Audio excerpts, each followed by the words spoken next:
While American retirement accounts got wrecked by rate hikes and a nervous stock market, one 95-year-old billionaire was quietly cashing in on a country most investors were terrified to touch. Japan's bond market was falling apart. Yields on government debt were spiking to levels not seen in decades. The yen was sliding, and panic was spreading through Tokyo's trading floors. Everyone else saw a warning sign. Warren Buffett saw a paycheck. Berkshire Hathaway had spent 6 years quietly building a position that most Wall Street analysts either ignored or mocked, and that position just turned into a $24 billion profit, built almost entirely on borrowed money at a rate cheaper than a typical American credit card's cashback rewards. This is not a story about luck. This is a story about a financial mechanism most Americans have never heard of, one that Buffett used to turn someone else's crisis into his advantage. And by the end of this video, you'll understand exactly how it worked, why it's happening again right now, and what it says about where smart money is really moving in 2026. Let's get into it. But first, if you're serious about understanding how real money actually moves in this world, hit subscribe right now, because this channel breaks down the deals, the tricks, and the strategies that Wall Street doesn't explain to regular people. Drop a comment and tell us where you're watching from, and stay until the end, because the second half of this story involves a political shakeup in Tokyo that most Americans have never even heard about, and it directly explains why this crisis happened in the first place. Let's start with the numbers, because they matter more than the headlines. Back in 2020, Warren Buffett's Berkshire Hathaway quietly disclosed something unusual. It had built stakes of just over 5% in 5 Japanese trading houses, companies called Aidochu, Marubeni, Mitsubishi Corporation, Mitsui, and Sumitomo. These are what the Japanese call Sogo Shosha, or general trading companies. Think of them as sprawling conglomerates that touch everything: energy, metals, food, textiles, logistics, finance, all under one roof. If that sounds familiar, it should. It's basically the same business model Buffett built Berkshire Hathaway on, a diversified empire of unrelated businesses, all generating steady cash. At the time, most of Wall Street shrugged. Japan had been a graveyard for foreign investors for decades. The country had spent 30 years fighting deflation, stagnant growth, and a stock market that had barely moved since the 1980s bubble burst. Buying into old-school Japanese trading companies looked to a lot of professional money managers like exactly the kind of move an aging investor makes when he's out of new ideas. They were wrong, spectacularly wrong. By the end of 2024, Berkshire's total investment in those 5 companies, which had cost around $13.8 billion to build, was worth roughly $23.5 billion. And in the time since, as Japan's bond market has gone through outright turmoil, that position has ballooned even further. Berkshire's paper gain now sits at approximately $24 billion. That's not a typo. $24 billion in profit on companies most American investors couldn't name if you paid them. Now here's where it gets interesting, and here's the part almost nobody explains properly. Buffett didn't just buy Japanese stocks with American dollars sent overseas. He did something much smarter. He raised money by issuing yen-denominated bonds, essentially borrowing money directly in Japanese yen at interest rates that, at various points, sat close to 1%. Think about that for a second. While Americans have been dealing with credit card interest rates north of 20% and mortgage rates that made buying a home feel impossible, Buffett was borrowing billions at a rate lower than what most people get on a rewards checking account. He then used that borrowed yen to buy stakes in these 5 trading companies, companies that, in return, were paying out dividends averaging around 4% a year. So right out of the gate, before any stock appreciation even entered the picture, Buffett was pocketing the spread between what he paid to borrow and what he collected in dividends. That spread alone was covering his financing costs and then some. But it gets better. Because he borrowed in yen to buy yen-denominated assets, Buffett built what's called a natural currency hedge. This is the piece most retail investors have never encountered, so let's break it down properly, because it's the real engine behind this entire trade. When an American investor buys foreign stocks using US dollars, they're taking on 2 risks at once. First, will the stock go up? Second, will the foreign currency hold its value against the dollar? If the yen weakens sharply against the dollar, an American holding Japanese stocks bought with dollars could see their investment lose value in dollar terms, even if the Japanese stock itself goes up in yen terms. That currency risk has burned countless American investors trying to play international markets.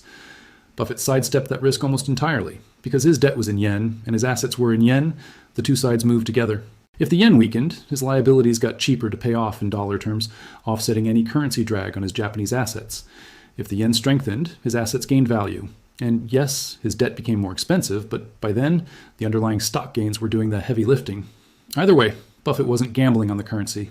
He'd built a position that worked in his favor across multiple scenarios, not just one. This is why calling this luck completely misunderstands what actually happened.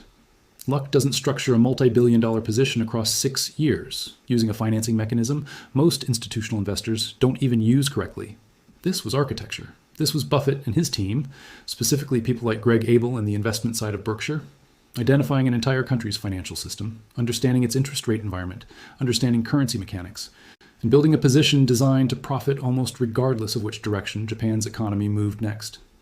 And that brings us to the crisis itself, because everything we just described was the setup.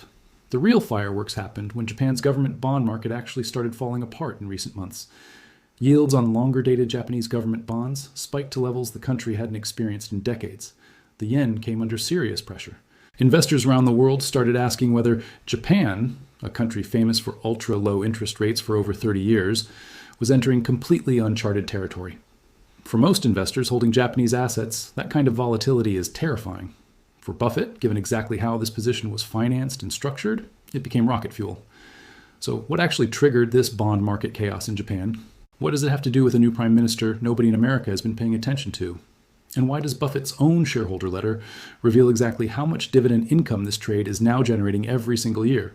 That's where we're headed next. Let me know in the comments if you want the full breakdown of the political trigger behind this crisis. And get ready, because part 2 is where this story gets genuinely wild.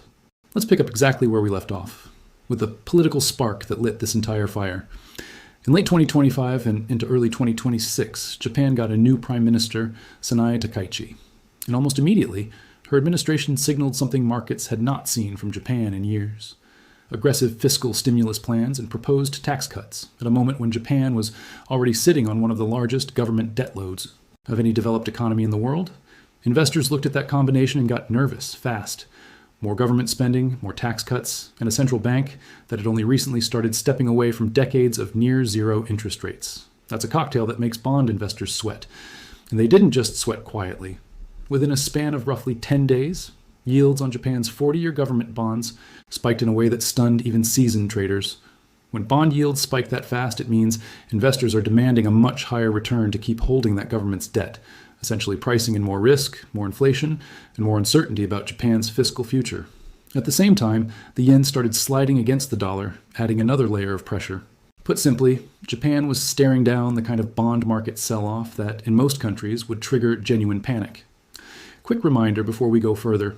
If this kind of real financial breakdown is useful to you, make sure you're subscribed, drop a comment with your biggest takeaway so far, and stay with us, because the numbers coming up are even bigger than what we just covered. Now, here's the part that made Buffett's position so unusual. Normally, a bond market crisis like this would be bad news for anyone holding assets tied to that country. But remember, the structure we broke down a minute ago. Buffett wasn't holding Japanese government bonds. He was short yen-denominated debt, meaning he owed yen, and long Japanese equities, meaning he owned yen-denominated stock. When a country's currency weakens and its bond market sells off in this specific configuration, a position like Buffett's can actually benefit, because the cost of servicing that yen debt in dollar terms keeps shrinking, while the operating businesses underneath the trading houses keep generating real profits from commodities, energy, and global trade flows, largely unaffected by Japan's domestic bond turmoil. And it's not just theoretical. Berkshire has publicly confirmed the mechanics of this play.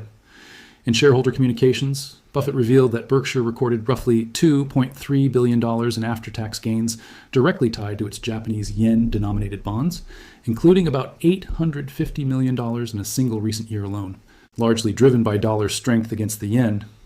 On top of that, Buffett has stated that Berkshire now expects to collect approximately $812 million annually in dividend income just from these 5 trading house stakes. That's not the stock appreciation, that's just the yearly cash paycheck rolling in year after year, regardless of what the stock price does day to day. Let that sink in for a second. $812 million a year in pure dividend income from a position that cost $13.8 billion to build. That's roughly a 6% cash yield on cost, arriving every single year, on top of the $24 billion unrealized gain sitting on the books. Now, let's zoom out, because this story connects to something much bigger than 5 trading companies. Over the past year, Japan's stock market, tracked by the Nikkei index, surged nearly 39%. Compare that to the S&P 500's roughly 16% gain over the same period. International markets broadly outperformed American markets by a wide margin, rising around 28% globally against that 16% domestic gain. For years, American investors have been trained to believe the U.S. stock market is simply where the money is. This past year told a very different story. A weaker dollar, growing trade tensions, and increasing concern about how concentrated the U.S. market has become, and a handful of massive tech companies have been pushing serious capital overseas. And that trend has continued into this year. Buffett saw this shift coming years before most people were talking about it. He didn't chase a hot trend. He built a position in 2020 during a global pandemic, when Japanese trading house stocks were trading well below the actual value of their underlying assets. Buffett has openly said that when his team examined the financial records of these companies, they were genuinely surprised at how cheap the stocks were relative to what the businesses were actually worth. He also pointed out something deeper. He saw these companies as kindred spirits to Berkshire itself, sprawling, diversified conglomerates built for the long haul, not flashy growth stories chasing quarterly headlines. But before anyone assumes this trade is risk-free, it's important to be honest about what could go wrong, because Buffett himself has never claimed otherwise. If Japan's interest rate path continues to steepen from here, the yen's direction could shift in ways that eat into the currency translation benefits currently working in Berkshire's favor. These trading houses are also still deeply exposed to global commodity prices and the broader health of the real economy, meaning a slowdown in global trade or a commodity price crash could hit their earnings, regardless of how clever the financing structure is. This is not a magic, risk-free money machine. It is a smart, carefully engineered position that happens to be working extremely well right now, partly because of skill, partly because of timing, and partly because Buffett was willing to wait patiently for years while most of Wall Street looked the other way. So the real question becomes, what does Buffett do from here? Does he keep expanding this position? Has Berkshire signaled anything about the future of this trade? And more importantly, what does this entire situation reveal about where the smartest capital in the world is actually positioning itself for the rest of this decade? That's exactly what we're unpacking in the final part of this breakdown. If you've made it this far, comment the words Sage of Omaha right now so I know you're actually paying attention. And let's move into the final part, because it's about to get even more interesting. Let's close this out properly, because the final piece of this puzzle is what actually matters most for anyone watching their own money right now. Back in early 2025, Buffett made something clear in his annual letter to shareholders. Berkshire had originally agreed to cap its ownership in each of these 5 trading houses at around 10%, out of respect for the company's own boards and governance preferences. But Buffett revealed that Berkshire had secured agreements with all 5 companies to exceed that original cap going forward. In plain English, Buffett isn't done. He's not trimming this position or quietly exiting while the gains look good. He's been given the green light to keep building it further, and everything about his public comments suggests he intends to.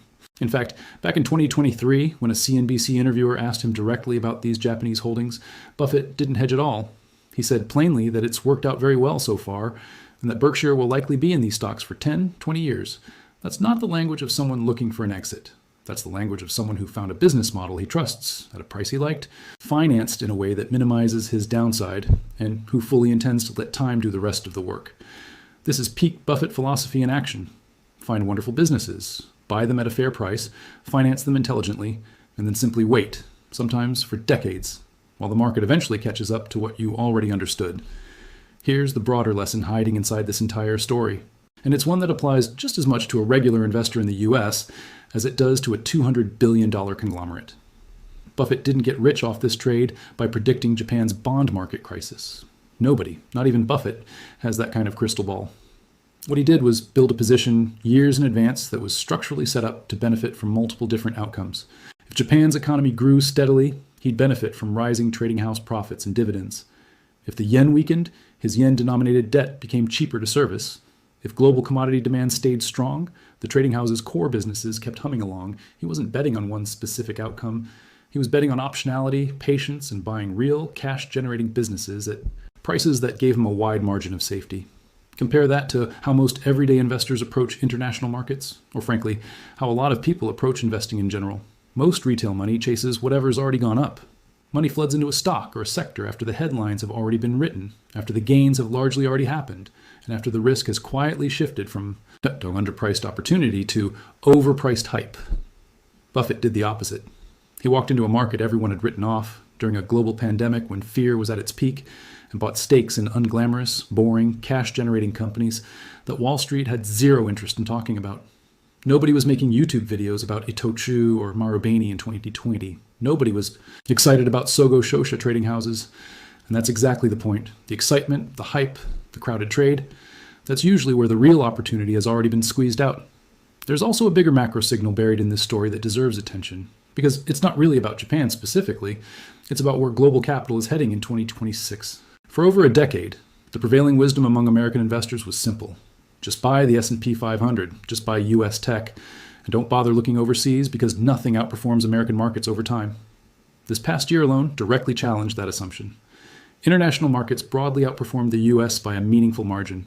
Japan's Nikkei nearly doubled the S&P 500's return over the same stretch. A softer dollar, rising trade tensions, and growing unease about how concentrated American market gains have become in a small handful of massive technology companies have been pushing serious institutional capital to look beyond US borders.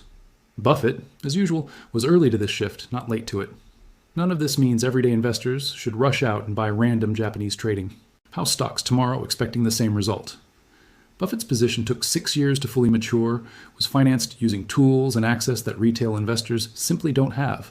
In a currency environment, retail investors can't easily replicate inside a structure that took Berkshire's team years of research to properly understand. What everyday investors can take from this is the underlying philosophy, not the exact playbook. Look for value where others are too scared or too bored to look. Understand the full financial mechanics of a trade before jumping in, not just the headline story. Respect the power of patient, long-term capital over chasing short-term hype. And recognize that a crisis in one market doesn't automatically mean disaster for every investor exposed to it. Sometimes, if you're positioned correctly ahead of time, a crisis becomes the exact moment your strategy starts paying off. Warren Buffett is 95 years old. He has been doing this longer than most of his critics have been alive, and this Japan trade might end up being remembered as one of the sharpest, most quietly brilliant plays of his entire career, built not on a hot tip or a lucky guess, but on years of patient research, disciplined financing, and a willingness to walk into a market everyone else had abandoned. So here's the real question worth sitting with. While American headlines were fixated on inflation, rate hikes, and a jittery stock market at home, one of the greatest investors alive was quietly building a $24 billion position on the other side of the world, in a market almost nobody was watching.